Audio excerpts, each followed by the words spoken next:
কৃষকদের আলু তোলার সুন্দর একটি মুহূর্ত ক্যামেরায় ধারণ করলাম। আশা করি আপনাদেরও ভালো লাগবে।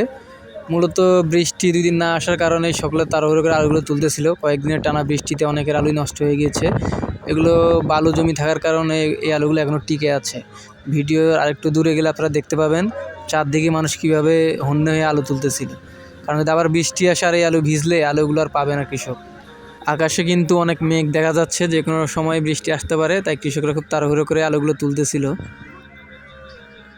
অন্যান্য বা তো কৃষকরা ঘরে অনেক দিন আলু তুলে রাখতে পারে, তবে এবারে আলুগুলো রাখা যাবে না, কারণ বৃষ্টিতে ভিজেছে। এই আলুগুলো ঘরে রাখলে এগুলো নষ্ট হয়ে যাবে। তাই কৃষকের এবার আসলে সেরকম লাভ হবে না, কারণ কম দামে আলুগুলো ছাড়তে হবে। কারণ তারা ঘরেও রাখতে পারবে না দামের জন্য, কারণ ঘরে রাখলে আলুগুলো পচে যাবে, নষ্ট হয়ে যাবে।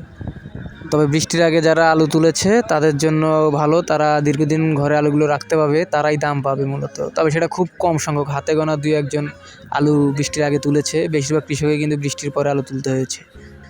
গতবারও কৃষকের অনেক লস হয়েছে আলুতে, এবারও হবে। দেখতেই পাচ্ছেন আকাশে অনেক মেঘ, আর চারদিকে কৃষক কীভাবে আলু তুলতেছে অতি দ্রুত, যেন বৃষ্টিতে না ভিজে।